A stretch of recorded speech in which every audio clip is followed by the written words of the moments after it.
Good morning guys. So ngayon maglilitson po kami ng manok. Dahil mamaya pagkaloto magbudol-budol fight po kami dito. Hindi na po kami maliligo ng dagat. Magbibidyoke na lang daw ang gusto nila. So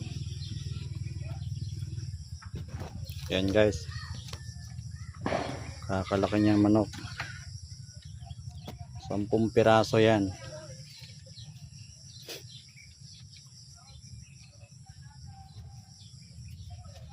Nilalagyan ko na yan ng ketchup, no? Dagdagan pa natin. Bagong linis tong kamay natin guys. Bagong linis yan.